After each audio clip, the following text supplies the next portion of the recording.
नमस्कार दोस्तों, स्वागत है आपके अपने YouTube channel Bianca genius studies में। आइए दोस्तों, बात करते हैं आपके यूपी पीसीएस आरओ और एआरओ में आने वाले साइंस के कुछ महत्वपूर्ण प्रश्नों का, जो हर साल पेपर में आते हैं और काफ़ी प्रश्न रिपीटेड हुए हैं, और कुछ तो प्रश्न हम ऐसे भी सेट किए हैं जो टीजीटी के पेपर में भी आए हुए हैं। तो दोस्तों, ये सारे प्रश्न वन लाइनर के रूप में हम लेके आए हैं ताकि बच्चे सुनते रहें और प्रश्नों को देखते रहें तो दिमाग में सेट हो जाएगा। मैंने काफ़ी कोशिश किया है कि बच्चे बस सुन के और देख के प्रश्नों को समझ लें और याद कर लें। तो दोस्त, चलते हैं आगे पेपर पर। अधिक टाइम नहीं लेते हुए हम आगे चलते हैं।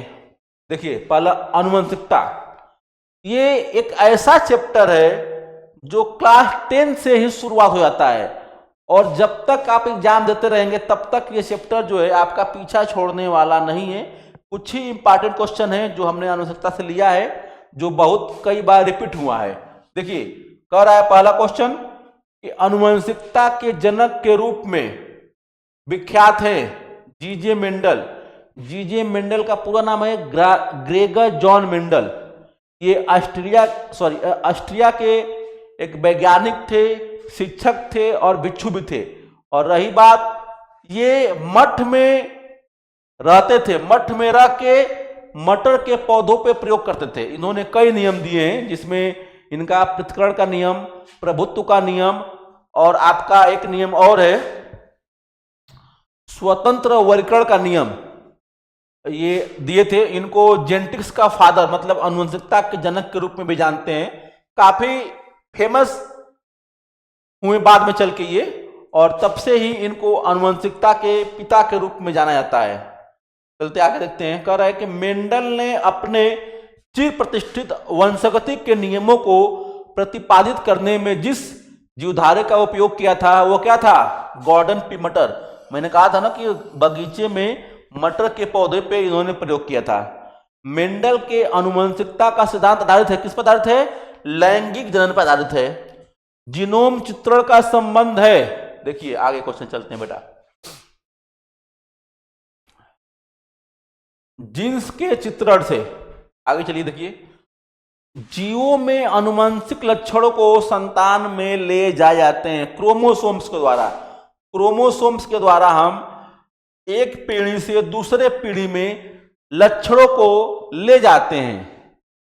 नेक्स्ट देखिए, किसी भी प्रजाति में गुणसूत्रों की संख्या होती है, वो स्थित रहती है। किसी भी प्रजाति में हर व्यक्ति में गुणसूत्रों की संख्या अलग अलग होती है। जैसे मनुष्य में जो होते हैं वो 46 गुणसूत्र पाए जाते हैं, या 23 जोड़े जिसको कहते हैं। सब में, गिलहरी में तो होती ही नहीं है, बाकी गाय में अलग होती है, बैल में अलग होता है, मतलब सारे जीवों में अलग अलग गुणसूत्रों की संख्या होती है।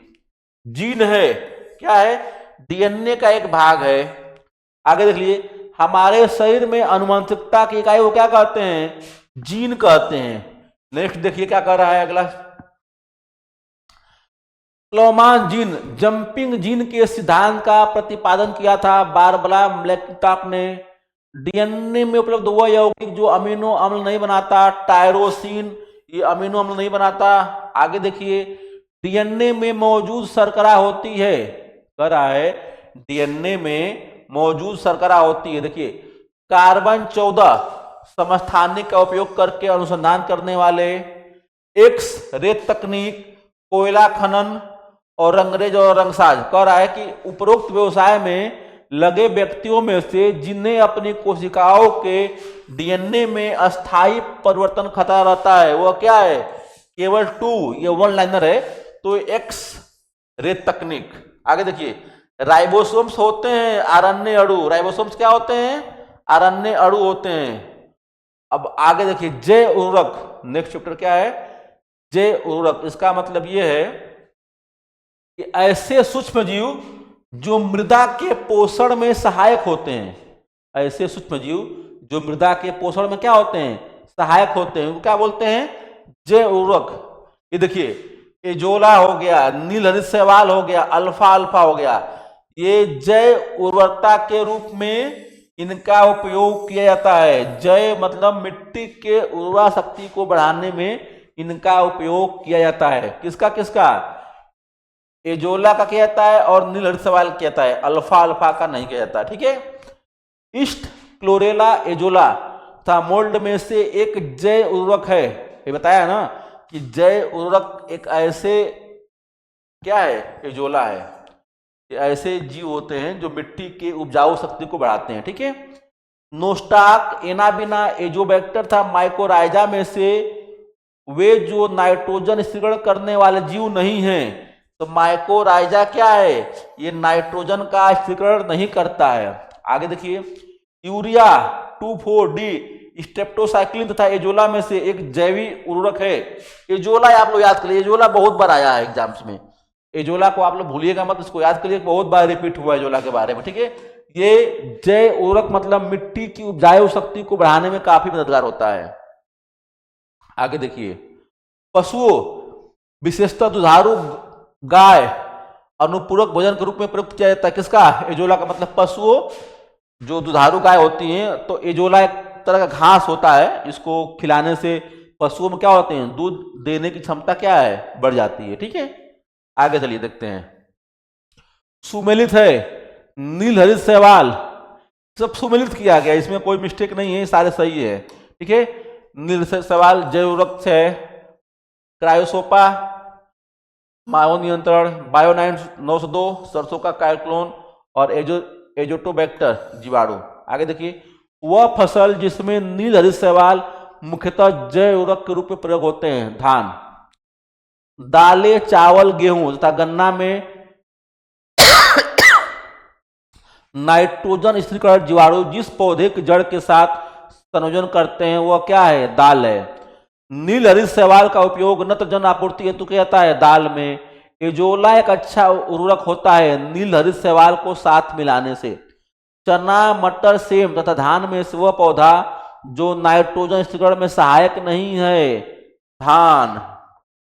आगे चलते हैं दोस्तों, आगे देखिएगा क्या कर रहा है। कंपोस्ट के संदर्भ में सही नहीं है, गड्ढों में अपशिष्ट पदार्थों की निम्नीकरण प्रक्रिया को केंचुए धीमा कर देते हैं, ये सही नहीं है। एजोला बहुधा जैव उर्वरक के रूप में प्रयोग किया जाता है क्योंकि इसका सहचारी क्या है, नील हरा शैवाल है। एजोला है, एजोला एक जलीय फर्न है।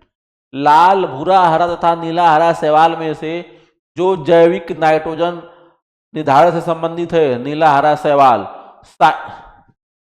साइनोबैक्टीरिया, प्रोटोजोआ तथा विषाणु में से वह जो जैव उर्वरक के रूप में प्रयोग होते हैं, साइनोबैक्टीरिया। सोयाबीन में नत्रजन स्थिरीकरण के लिए जिम्मेदार बैक्टीरिया हैं, राइजोबियम जेपोनिकम। 2,4-D क्या है, एक खरपतवार नाशी है दोस्तों। आगे चलिए, कोशिका। देखिए, कोशिका जो है, हमारा शरीर जो है छोटे छोटे कोशिकाओं से मिलकर बना है, सबको पता है। देखते हैं, नाभिक के अलावा कोशिका के जिस कोशिकांग में डीएनए होता है वो क्या होता है, माइटोकॉन्ड्रिया। सौर ऊर्जा का रूपांतरण होता है क्लोरोप्लास्टर में। सही कथन है, विषाणु सम एकल तंतु अनन्य अणु से बने होते हैं। साधारण मानव में गुणसूत्र होते हैं कितना, 46, सही मैंने बताया है। साधारण मानव में गुणसूत्र होते हैं 46, इनके जोड़ो, अगर जोड़ा की बात किया जाए तो कितने हो जाएंगे, 23, इसका आधा कर देंगे।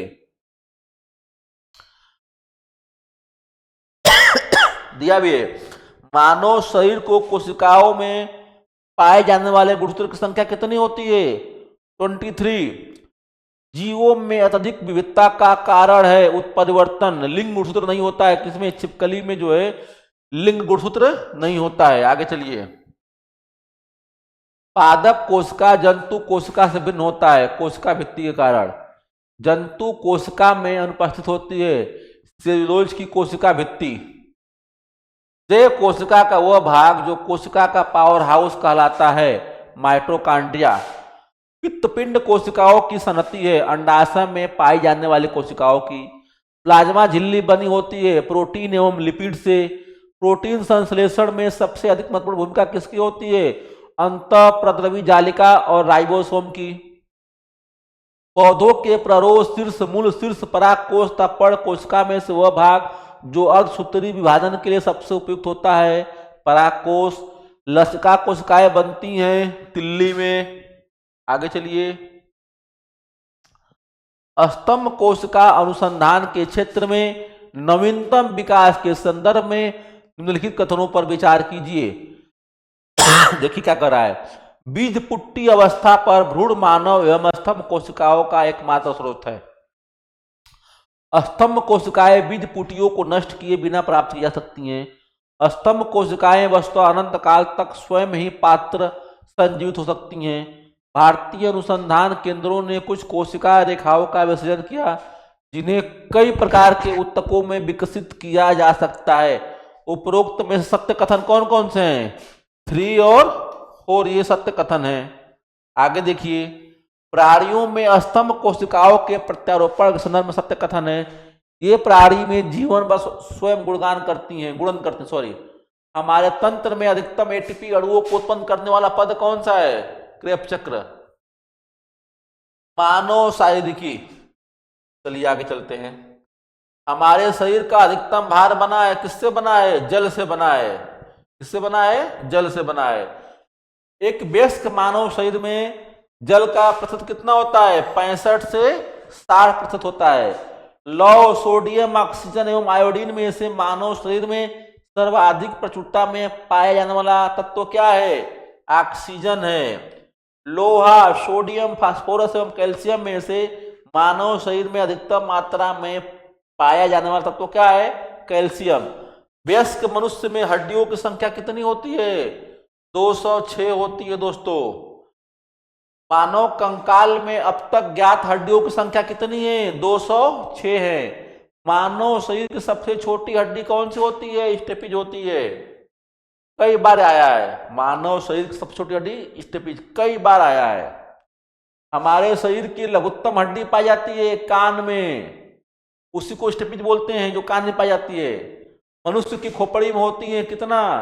28 अस्थियां होती हैं। मनुष्य के खोपड़ी में अस्थाई जो है 28 अस्थियां होती हैं, और एक 29 मिला लेंगे तो ये हो जाएगा हाई ऑइड सहित, ठीक है।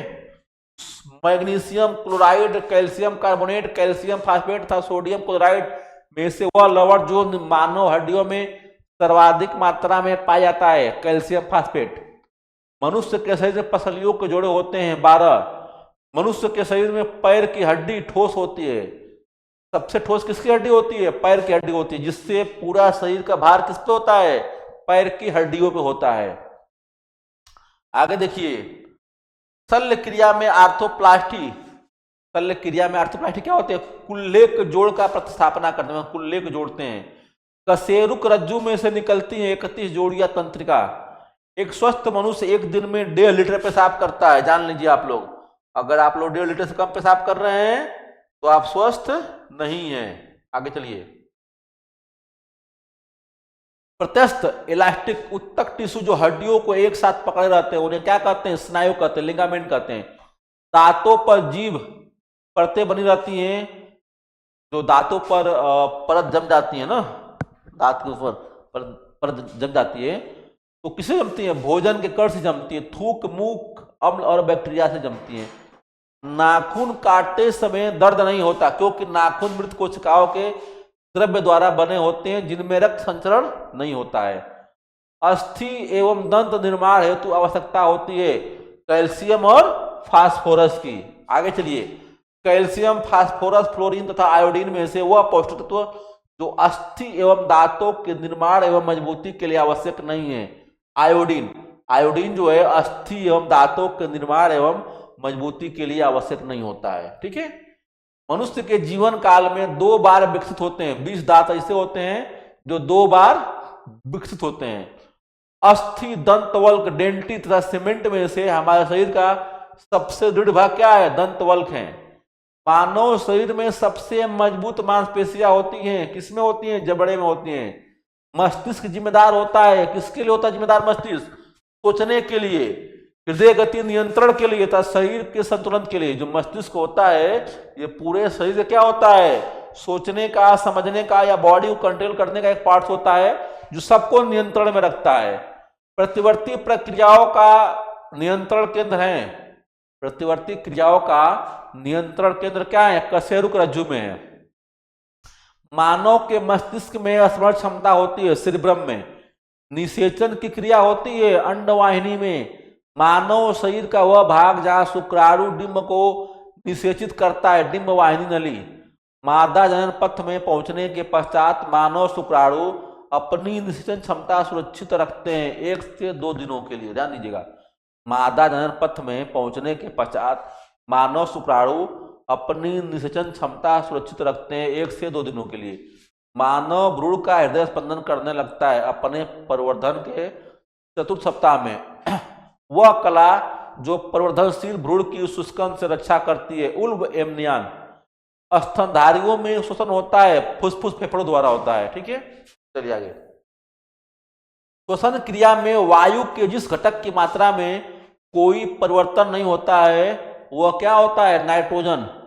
एक स्वस्थ व्यक्ति का हृदय 1 मिनट में औसतन धड़कता है कितने बार? 72 से 75 बार। हृदय आराम करता है, 2 धड़कनों के बीच में हृदय क्या करता है? आराम करता है। सीने में दर्द हो अगर, ध्यान, बहुत ही इंपॉर्टेंट क्वेश्चन है, अगर सीने में दर्द है, पसीना एवं जीभ मचलाना, बाह में दर्द हो, झंझनाहट हो बाएं हाथ में, खास तौर से बाएं हाथ में, और टांगों में दर्द हो, तो इसमें से कौन सा लक्षण है जो हृदयाघात से संबंधित नहीं है? देखिए, अगर हार्ट अटैक आएगा तो आपके टांग में दर्द नहीं होगा। ठीक है, बाह में झंझनाहट होगी, जीभ मचलाएगा, पसीना होगा, सीने में दर्द होगा, ये सारे सही है। जो टांग में दर्द होता है ना, वो हार्ट अटैक का लक्षण नहीं है। मानव हृदय में होते हैं 4 कक्ष, 4 कक्ष। देखिए कह रहा है हृदयाघात का सटीक लक्षण क्या है? जीभ मचलाना, तेज पसीना आना या सीने में तेज दर्द। ठीक है, हृदय स्पंदन एक विद्युतीय तरंग द्वारा निष्पादित होती है जो उपजती है हृदय। मानव कलाई में नाड़ी स्पंदन करती है हृदय के बराबर। मानव शरीर का तापक्रम न ही जाड़ों में घटता है और न ही गर्मियों में बढ़ता है। एक स्वस्थ वयस्क मनुष्य में रक्त का कुल परिमाण कितना होता है? 5 से 6 लीटर। एक स्वस्थ मनुष्य में जो है 5 से 6 लीटर का खून होता है। रुधिर परिवहन तंत्र, अगला जो चैप्टर है क्या है? रुधिर परिवहन तंत्र। चलिए आगे चलते हैं। रक्त एक क्या है? संयोजी उत्तक है। हीमोग्लोबिन क्या है? मानव रक्त में पाया जाने वाला पदार्थ है हीमोग्लोबिन। आगे देखिए, नेक्स्ट चलते हैं। रुधिर वर्णिका हीमोग्लोबिन के संदर्भ में निम्नलिखित कथनों पर विचार कीजिए। रुधिर में क्या क्या होता है? देखिए, लौह होता है, यह रक्त को लाल रंग प्रदान करता है। देखिए ध्यान से पढ़िएगा, यह कुछ रोगों के प्रतिरक्षा प्रदान करता है, और यह रक्त में ऑक्सीजन का वाहक है। उपरोक्त में से सारे सत्य हैं, 1, 2 एवं 4 दिया, लेकिन सारे सत्य हैं। ठीक है, आगे चलते हैं। शरीर में हीमोग्लोबिन का कार्य क्या है? ऑक्सीजन का परिवहन है। वह प्राणी जिसके जीव द्रव्य में हीमोग्लोबिन का विलय हो जाता है, केचुआ। रक्त में लाल रंग होता है हीमोग्लोबिन के कारण। कह रहा है कि लाल रक्त कणिकाओं का रंग होता है, लाल रक्त कणिकाओं का रंग होता है। लाल क्यों होता है? हीमोग्लोबिन के कारण। केचुआ गलत दिया है, इसका भी आंसर क्या होगा? हीमोग्लोबिन के कारण इसका भी आंसर होगा। ठीक है, आगे देखिए। रक्त का शरीर में कार्य है सारे शरीर के ऑक्सीजन को पहुंचाना। रक्त का शरीर में कार्य क्या है? सारे शरीर के ऑक्सीजन को पहुंचाना। अगला है, मनुष्य का औसत रक्तचाप होता है। रक्तचाप का मतलब होता है ब्लड प्रेशर, 120/80। ये याद कर लीजिए, बहुत बार क्वेश्चन पूछा है। ये नॉर्मल, जिसका ब्लड प्रेशर नॉर्मल होता है उसका सिस्टोलिक और डिस्टोलिक क्या होता है? 120/80। स्वस्थ मनुष्य का रक्तचाप जो ऊपर वाला पोर्शन होता है 120, उसको सिस्टोलिक बोलते हैं, और नीचे वाले क्या बोलते हैं? डायस्टोलिक होता है। ये कितना? 120 मिमी और 80 मिमी। रक्त दाब का मापक यंत्र है जिससे मापते हैं, इसका बोलते हैं स्फेग्मोमैनोमीटर बोलते हैं। ठीक है, जिसे बीपी नापते हैं। बीपी का मतलब ब्लड प्रेशर, उसको बोलते हैं रक्तचाप। किसी व्यक्ति का रक्तचाप 140 mm है, 140 mm Hg है, तो इस उल्लेख में Hg से तात्पर्य क्या होता है? मरकरी से। जब एक व्यक्ति वृद्ध हो जाता है तो सामान्यतः उसका रक्त दाब बढ़ जाता है। हमारे शरीर में रक्त का दाब होता है वायुमंडलीय दाब से अधिक। वह रक्त वर्ग जो सार्वत्रिक होता है, जो सबको दे सकते हैं, वो ओ वर्ग होता है। ओ वर्ग मतलब जो जिस व्यक्ति का ब्लड ग्रुप ओ वर्ग होगा वो किसी को भी ब्लड डोनेट कर सकता है। एक व्यक्ति जिसका रक्त समूह ए है, यहां पे ए लिखना भूल गया है, मिसप्रिंट है, सड़क दुर्घटना में गंभीर रूप से घायल हो जाता है तथा चिकित्सक रक्तदान की सलाह देते हैं, मतलब चिकित्सक जो है उस व्यक्ति को खून देने की सलाह देते हैं, उनके संबंधियों को रक्तदान हेतु कहा जाता है। जिनके रक्त समूह इस प्रकार पाए गए हैं, देखिए कौन कौन से हैं। पत्नी का ब्लड ग्रुप ओ है, भाई का ब्लड ग्रुप ए बी है, और पुत्र का ए है, और पुत्री का क्या है, ओ है। तो कह रहा है कि इसमें से ऐसे कौन संबंधी व्यक्ति हैं जो उसको रक्तदान मतलब रक्त दे सकते हैं, खून दे सकते हैं। देखिए तो जो पत्नी जिसका 0 है, 0 वाली सबको दे सकती है, और 3 पुत्र भी दे सकता है, ठीक है, और पुत्री भी दे सकती है जिसका ओ है। ये भी नहीं दे पाएगा, भाई जो है नहीं दे पाएगा, पत्नी दे देगी, पुत्र दे देंगे, और पुत्र को ऑलरेडी उसका तो ब्लड ग्रुप एक है, ये है ऑलरेडी ब्लड ग्रुप क्या है, ए है, और पत्नी का ओ है, तो ओ तो ऑलरेडी सबको दे सकती है, और पुत्र का भी ओ है तो पुत्री भी दे सकती है, और ए बी जो है उसको ब्लड ग्रुप नहीं दे पाएगा। बताया ना कि जिसका ब्लड ग्रुप ओ होता है वो किसी भी व्यक्ति को ब्लड डोनेट कर सकते हैं। आगे चलते हैं। अज्ञात रुधिर वर्ग का एक व्यक्ति गंभीर रूप से दुर्घटनाग्रस्त हो जाता है और उसे तुरंत रक्त आधान की जरूरत पड़ती है। अस्पताल में आसानी से उपलब्ध वह रुधिर वर्ग जिसका रक्ताधान के लिए उपयोग सुरक्षित होगा, जिसका ब्लड ग्रुप ओ होगा, उसको ब्लड दे सकता है, ठीक है, RH वाला भी। आगे चलते हैं। देखिए कह रहा है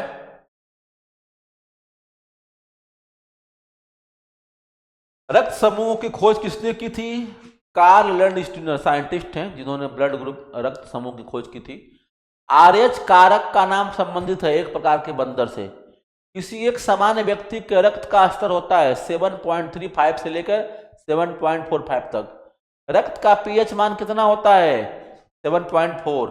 यहाँ भी रक्त का pH होता है, pH स्तर यहाँ पर लिखाएगा, ठीक है। रक्त का pH मान कितना होता है? 7.4। देखिए यहाँ पर दिया ना, ये एवरेज दिया गया है। रक्त का स्तर कितना होता है pH मान? 7.35 से 7.45। प्रतिजन एंटीजन क्या होता है? एंटीजन वह पदार्थ है जो प्रतिपिंड के निर्माण की उद्दीप्त करता है। एंटीजेंस की मूल विशेषता क्या है? वे प्रतिरक्षों के निर्माण को प्रेरित करते हैं। शरीर में संक्रमण से हमारी रक्षा करता है। कौन सा? WBC, white blood corpuscles. सफेद रक्त कण का मुख्य कार्य क्या है? रोग प्रतिरोधक क्षमता धारण करना। रुधिर के प्लाज्मा में एंटीबॉडी निर्मित होती है लिम्फोसाइट द्वारा। मानव रक्त की श्यानता का कारण क्या है? मानव दिया है, बहुत थोड़ा सा मिस प्रिंटिंग हो गया है। मानव रक्त की श्यानता का कारण क्या है? रक्त में प्रोटीन। चलिए आगे चलते हैं। रुधिर में श्वेत रक्त कणिकाओं की अत्यधिक मात्रा में उपस्थित को रोग विज्ञान की भाषा में क्या कहते हैं? ल्यूकेमिया कहते हैं। लाल रक्त कणिकाएं मुख्यतः बनती है अस्थि मज्जा में बनती हैं। WBC का बनना, RBC का विनाश किसमें होता है? प्लीहा में होता है दोस्तों। आगे चलते हैं। रक्त ग्लूकोज स्तर सामान्यतः व्यक्त किया जाता है मिलीग्राम प्रति डेसीलीटर में। हृदय को रक्त का संभरण करने वाली धमनियां कहलाती हैं, हृदय धमनियां कहलाती हैं। रक्त का थक्का बनने में फाइब्रिनोजन के परिवर्तन में भाग लेने वाला एंजाइम क्या है? थ्राम्बिन। वह शारीरिक प्रक्रम जिसमें थ्राम्बिन का संबंध है। रक्त जमाव। प्लाज्मा में जल का परसेंटेज कितना होता है? 90%। किसी सामान्य व्यक्ति में रक्त के संदर्भ में सही कथन क्या है? रक्त में WBC की तुलना में लिम्बाणु अधिक होते हैं। जब रक्त में ऑक्सीजन की सांद्रता में कमी आती है तो श्वास की गति बढ़ जाती है। कार्बन मोनोऑक्साइड विषाक्तता मुख्यतः प्रभावित करती है किसकी? रक्त की ऑक्सीजन को वहन करने की क्षमता को क्या करती है? कार्बन मोनोऑक्साइड प्रभावित करती है। चलिए आगे देखिए। पाचन तथा उत्सर्जन। पाचन का मतलब जो खाना खा कर पचाते हैं, और सजन का मतलब जिसको बाहर करते हैं। ठीक है, करा है। मानव शरीर में पाचन का अधिकांश भाग संपन्न होता है, किसमें होता है? छोटी आंत में। मनुष्य मुख गुहा में पाचन होता है कार्बोहाइड्रेट्स का। लार सहयोग करती है स्टार्च के पाचन में। मनुष्य शरीर में खून की शुद्धिकरण की प्रक्रिया को कहते हैं डायलिसिस। डायलिसिस संबंधित है वृक्क से। यूरिया रक्त से पृथक किया जाता है गुर्दा द्वारा। ये मैं आपको थोड़ा समझा दूं। ये जो डायलिसिस शब्द होता है ना, किडनी जब खराब हो जाती है ना, तो डॉक्टर डायलिसिस करते हैं। इसमें होता क्या है, यूरिया मतलब खून को साफ करके किडनी के माध्यम से किडनी में पहुंचाया जाता है, कर सकते हैं आप। डायलिसिस संबंधित है वृक्क से। यूरिया रक्त से पृथक किया जाता है गुर्दा द्वारा। वृक्क से औसत रक्त प्रवाह होता है 1200 सीसी प्रति मिनट। तपोहक जिसके कार्य संपादन हेतु प्रयुक्त होता है वृक्क। जब वृक्क कार्य करना बंद कर देते हैं तो जमा होता है क्या? रक्त में रक्त जनित अवशिष्ट पदार्थ। मानव में गुर्दे का सामान्य कार्य क्या है? रक्त में जल का नियंत्रण, यूरिया को छान कर बाहर करना तथा कई हार्मोनों का स्राव करना। कर रहा है मानव गुर्दे का सामान्य कार्य क्या है? रक्त में जल का नियंत्रण, यूरिया को छान कर बाहर करना तथा कई हार्मोनों का स्राव करना। पित्ताशय में उपस्थित पत्थर प्रभावित करता है वसा के पाचन में। जो पित्ताशय में पत्थरी होता है ना, वो तेल मसाला को पचा नहीं पाता है। ठीक है, इसीलिए जिसको पत्थरी की शिकायत आती है गॉल ब्लैडर में, उसको क्या बोलते हैं? तेल मसाला ऑयली चीज नहीं खाना है। मानव वृक्क अस्मरी किडनी स्टोन में पाए जाने वाला प्रमुख रासायनिक, मतलब जो मानव के वृक्क में किडनी में जो स्टोन होते हैं वो किसके होते हैं? कैल्शियम ऑक्जेलेट के होते हैं। कैसे होते हैं? कैल्शियम ऑक्जेलेट एंजाइम है, एक बायो उत्प्रेरक है। एंजाइम मूलतः क्या होते हैं? प्रोटीन होते हैं। वह एंजाइम जो ग्लूकोज को इथेनॉल में परिवर्तित करने को प्रेरित करता है जाइमेज। जैविक सिस्टम लिविंग सिस्टम में रासायनिक क्रिया की प्रक्रिया को तेज करने वाली पदार्थ क्या है? एंजाइम। लाइपेज यूरिया श्लेष्मा तथा हाइड्रोक्लोरिक अम्ल में से वह जिसकी उत्पत्ति यकृत का कार्य है यूरिया। लिपिड्स का पाचन होता है पित्त अम्ल एवं लाइपेज की उपस्थिति में।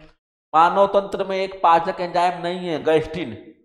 प्रोटीन के पाचन में सहायक enzyme trypsin, pepsin, lactase, urease तथा जाइमेज में से वह एंजाइम जो प्रोटीनों को अमीनो अम्लों में विघटित करता है पेप्सिन। आया कर रहा है स्टार्च को जल बटन से ग्लूकोज बनाने वाला एंजाइम है एमाइलेज। वह परिवर्तन जिसमें एंजाइम ट्रिप्सिन उत्प्रेरक का कार्य करता है प्रोटीन को अमीनो अम्लों में। मानव शरीर में पुंज संलग्न होता है बृहदांत्र से। मानव शरीर में क्षुद्रांत के 3 संरचनात्मक भागों की लंबाई का सही क्रम क्या है? शिश्रांत, मध्यांत और ग्रहणी। वह आहार जो मानव शरीर में नए ऊतकों की वृद्धि के लिए पोषक तत्व प्रदान करता है पनीर। न्यूट्रास्यूटिकल्स उत्पाद होते हैं न्यूट्रास्यूटिकल्स उत्पाद हैं जिनमें होते हैं पोषक और औषधि प्रभाव।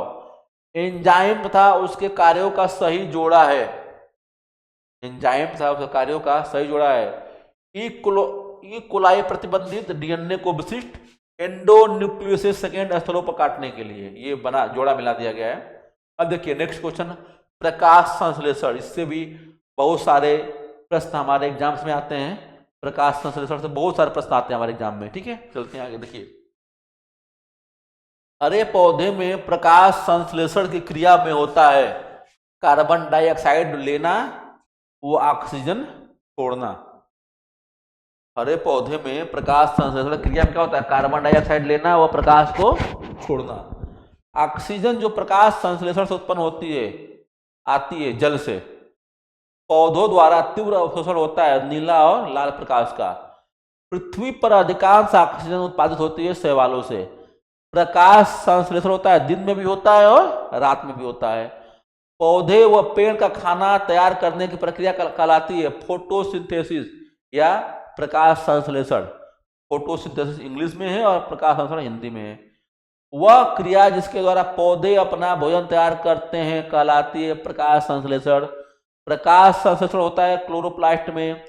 प्रकाश संश्लेषण हेतु सर्वाधिक क्रियाशील है लाल प्रकाश। कृत्रिम प्रकाश क्या है, प्रकाश संश्लेषण का कारण हो सकता है। आगे चलते हैं। वह प्रक्रम जो प्रकाश संश्लेषण में सम्मिलित है प्राप्यतम ऊर्जा स्थिर ऊर्जा में परिवर्तित होती है और संचित हो जाती है। अधिकतम कुशलता पूर्वक ऊर्जा को रासायनिक ऊर्जा में परिवर्तन करना होता है क्लोरेला।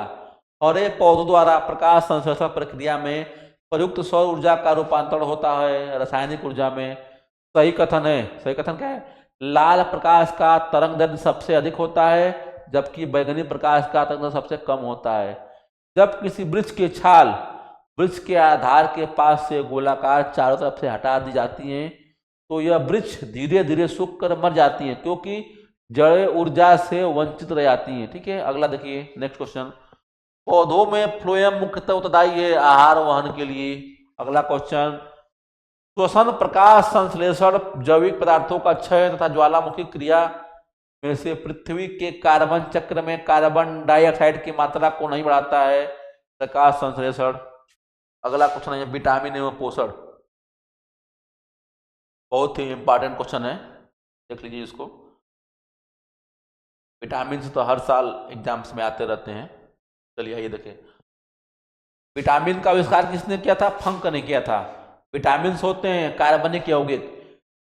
यौगिक का वह समूह जिसे सहायक आहार का कहा जाता है विटामिन। पोटेशियम, सोडियम, कैल्शियम तथा मैग्नीशियम में पौधों के विकास के लिए आवश्यक नहीं है। सोडियम जो है पौधों के विकास में आवश्यक नहीं है। ठीक है, बोरान, जस्ता, सोडियम तथा ताम्र में से पौधों के लिए अनिवार्य सूक्ष्म पोषक नहीं है सोडियम। जीवधारियों को कम से कम 27 तत्वों की आवश्यकता होती है जिनमें से 15 धातुएं हैं। इनमें से प्रचुर मात्रा में आवश्यक होती हैं वो हैं पोटेशियम, सोडियम, मैग्नीशियम और कैल्शियम। ये प्रचुर मात्रा में चाहिए। कौन कौन से, पोटेशियम, सोडियम, मैग्नीशियम और कैल्शियम। आगे चलते देखते हैं। भोजन के वर्ग में प्रति यूनिट कैलोरी की मात्रा सर्वाधिक होती है वसा में। सेब का हृदय रोगियों के लिए विशेष महत्व होता है क्योंकि बड़े स्रोत होते हैं केवल पोटेशियम के। देखिए हृदय रोगियों के लिए क्या, सेब एक ऐसा फल है अगर आप डेली खाते हैं तो आपको किसी प्रकार की बीमारी नहीं होती है। ठीक है, तो सेब को हम लोग क्या कहते हैं, एक वरदान कहते हैं। काफ़ी कहते हैं ना, सेब खाने से आप अगर डेली एक सेब खाते हैं तो आप बीमारियों से मुक्त रहेंगे, एकदम फिट रहेंगे। ठीक है, आगे देखिए। सेब का हृदय रोगियों के लिए विशेष महत्व है क्योंकि ये बड़े स्रोत है केवल पोटेशियम के। आहार में नियमित रूप से ताजे फल और सब्जियां ग्रहण करना वांछनीय है क्योंकि ये ऑक्सीकरण रोधी तत्वों के अच्छे स्रोत हैं। ऑक्सीकरण रोधी तत्व व्यक्ति के स्वस्थ रहने और दीर्घायु होने में सहायक होते हैं क्योंकि ये शरीर में चयापचय के उत्पाद के रूप में उत्पन्न मुक्त मूलकों को निष्क्रिय बनाते हैं। मिर्च, कुमड़ा, मटर तथा मूली सब्जियों में सर्वाधिक विटामिन सी पाया जाता है। विटामिन सी किसमें पाया जाता है सर्वाधिक, मिर्चा में पाया जाता है। देखिए सबसे अधिक विटामिन तो आंवला में पाया जाता है। खासतौर से विटामिन सी जो है खट्टे चीजों पाया जाता है, लेकिन कह रहा है क्या, मिर्च, कुमड़ा, मटर, मूली में सर्वाधिक विटामिन सी किसमें पाया जाता है, तो मिर्च में पाया जाता है। विटामिन जो खट्टे फलों साइट्रस में पाया जाता है, चर्म को स्वस्थ रखने में जरूरी होता है विटामिन सी। दूध, घी, दाल तथा कच्चे एवं ताजे फल में विटामिन सी का मुख्य स्रोत क्या है, कच्चे एवं ताजे फल। कंचन एक उन्नत किस्म है आंवला का। सेब, आम, आंवला तथा दूध में विटामिन सी का सबसे उत्तम स्रोत क्या है, आंवला। आगे देखिए। गाजर, अमरूद, आम तथा संतरा में विटामिन सी का मात्रा सर्वाधिक किसमें होती है, संतरा में होती है। संतरा, सेब, गाजर तथा आंवला में विटामिन सी का सबसे अच्छा स्रोत क्या है, आंवला है। विटामिन सी का रासायनिक नाम क्या है, एस्कॉर्बिक एसिड, एस्कॉर्बिक अम्ल। आलू, गन्ना, संतरा तथा चुकंदर में विटामिन सी का सर्वाधिक प्रचुर मात्रा किसमें पाई जाती है, संतरा। सबसे खट्टा चीज क्या है, संतरा होता है ना, संतरा में सर्वाधिक विटामिन सी पाया जाएगा। ठीक है, घाव को भरने में सहायक विटामिन है, कौन सी है, विटामिन सी। विटामिन सी मदद करता है लौह के अवशोषण में। विटामिन ए, विटामिन सी तथा विटामिन बी, विटामिन ई में से वह जो शरीर में भंडारित होता है विटामिन सी। विटामिन जिसकी कमी से खून का थक्का धीरे धीरे बनने की बीमारी होती है विटामिन के। विटामिन के की कमी से जो है खून का थक्का धीरे धीरे बनता है। रुधिर स्कंदन में प्रभावी होता है विटामिन के। आंत के जीवाणुओं द्वारा संश्लेषित होता है विटामिन B12 एवं विटामिन के। विटामिन डी किसका स्रोत है? सूर्य की किरणें से। अगर सुबह सुबह सूर्य किरण लेते हैं तो आपके शरीर में विटामिन डी फ्री में मिलेगा, कोई चार्ज नहीं देना पड़ेगा। विटामिन डी कमी से कौन से रोग होते हैं? रिकेट्स, ऑस्टियोपोरोसिस रोग होते हैं। विटामिन डी कमी से कौन से रोग होते हैं? रिकेट्स होता है, ठीक है। विटामिन डी में क्या पाया जाता है? कैल्सीफेरॉल। विटामिन डी किसे कहते हैं? अगो कैल्सीफेरॉल कहते हैं। कोले कैल्सीफेरॉल रासायनिक यौगिक का समान नाम क्या है? विटामिन डी का है। विटामिन डी का जो है कैल्सीफेरॉल जो है रासायनिक नाम है। रतौंधी विटामिन ए कमी से होती है, ठीक है दोस्तों। आगे देखते हैं, कह रहा है कि मानव शरीर में विटामिन संचित रहता है किसमें? यकृत में। मानव शरीर में विटामिन किसमें संचित रहता है? यकृत में रहता है। पत्ता गोभी, गाजर, फूल गोभी तथा पालक में विटामिन ए की मात्रा सर्वाधिक होती है किसमें? गाजर में। सेव, पपीता, अमरूद तथा आम में से एक विटामिन ए का प्रचुर स्रोत है। क्या है? आम। वह विटामिन जो सूर्य के प्रकाश की उपस्थिति में त्वचा में बनता है विटामिन डी। देखिए यहाँ विटामिन डी नहीं लिखा है। ताड़ का तेल, नारियल का तेल, गेहूं, अंकुर का तेल तथा राई, सरसों का तेल में से विटामिन का महत्वपूर्ण स्रोत क्या है? गेहूं, अंकुर का तेल। अब देखिए आगे कर रहा है क्या कथन है, यदि कोई व्यक्ति हरी सब्जियां खाना बंद कर दे तो उससे रतौंधी हो जाएगी, उसमें विटामिन ए की कमी हो जाएगी। देखिए पहला बात तो ये है कि बिल्कुल गलत है पहला वाला, कि कोई व्यक्ति अगर हरी सब्जियां खाना बंद कर देगा उसको रतौंधी हो जाएगी, बिल्कुल गलत बात है। रतौंधी क्यों होगी? क्योंकि उसमें विटामिन ए की कमी रहेगी तो रतौंधी होगी, ठीक है। तो इसलिए क्या है, ए वाला ऑप्शन गलत है और बी वाला ऑप्शन सही है, ठीक है। यहाँ पे आर रहेगा, कारण ये आर रहेगा, ठीक है। जिस विटामिन में कोबाल्ट होता है उसको क्या कहते हैं? B12 में क्या होता है? कोबाल्ट होता है। साइनोकोबालामिन किसको बोलते हैं? B12 को बोलते हैं साइनोकोबालामिन, ठीक है। थायमिन क्या है? विटामिन B1 को थायमिन बोलते हैं। जल में घुलनशील विटामिन कौन से हैं? Vitamin C. देखिए जान लीजिए, ट्रिक बता रहा हूं आपको। वसा में घुलनशील विटामिन, घुलनशील विटामिन का एक फार्मूला है, ध्यान दीजिए। विटामिन के, vitamin E, vitamin D, vitamin A, इसको कीड़ा बोलते हैं ना, कीड़ा। तो ये विटामिन जो है के ई डी ए वसा में घुलनशील होते हैं, बाकी जो बच गए वो जल में घुलनशील हैं। तो ये ट्रिक है, इसको याद कर लीजिएगा, ठीक है। आगे देखिए, vitamin A, vitamin B, vitamin D तथा विटामिन ई में से पानी में घुलनशील विटामिन कौन सा है? विटामिन बी, ठीक है। अभी बताया है ना, कुछ विटामिन वसा में घुलनशील है जबकि अन्य जल में घुलनशील है।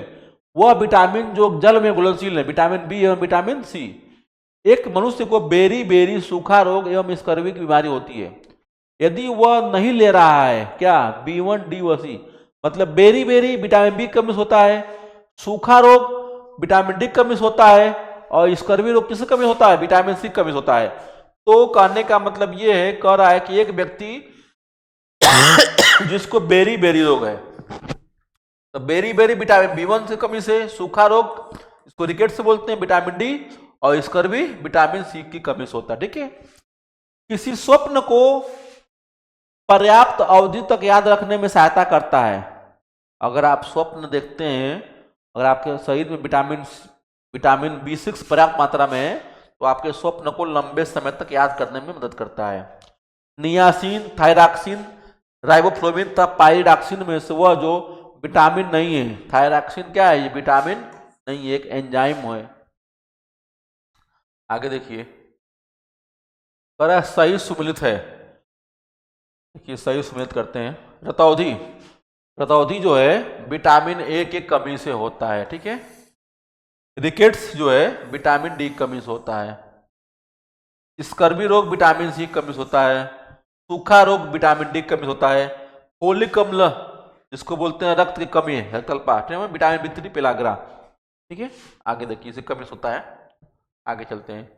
सुमेलित है। अब देखिए इसमें सुमेलित क्या करना है।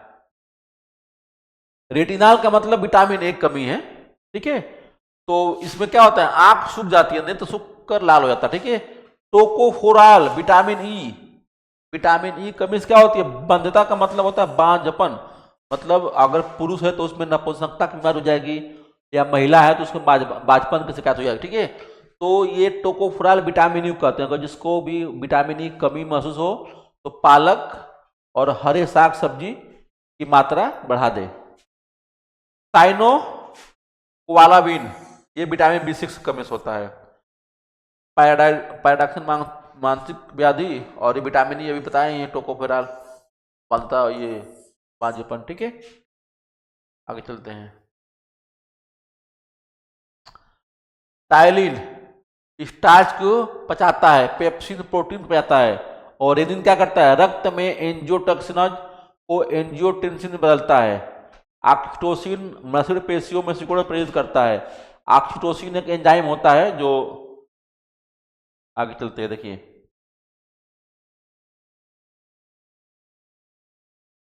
केला जो एक फल के रूप में अत्यधिक मूल्यवान भोज्य पदार्थ माना जाता है। अगर 2500 ग्राम में होता है ऊर्जा की 116 कैलोरी। केला जो है एक सबसे अधिक मूल्यवान भोज्य पदार्थ माना जाता है।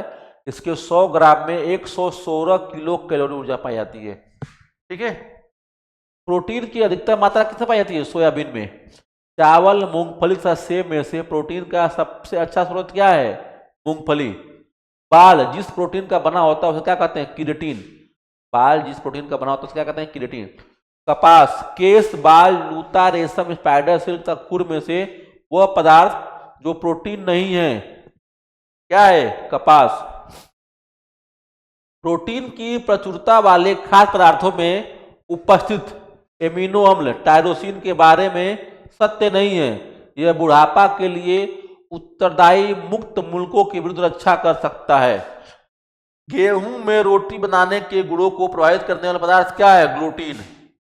एक कठोर परिश्रम करने वाले पुरुष की दैनिक ऊर्जा की आवश्यकता होती है कितना, 4000 किलो कैलोरी। ये मतलब एक कठोर परिश्रम करने वाले पुरुष की दैनिक ऊर्जा की आवश्यकता कितनी होती है, 4000 किलो कैलोरी। तो दोस्तों इसी के साथ जो है आज का सेशन समाप्त होता है। तब तक के लिए नमस्कार दोस्तों। अगर वीडियो अच्छा लगे तो इसको लाइक करिए, कमेंट करिए, शेयर करिए और अधिक से अधिक छात्रों के पास पहुंचाइए, जिससे उनको पढ़ने में आसानी हो और आरओ और एआरओ पेपर में सहायता मिल सके। जय हिंद।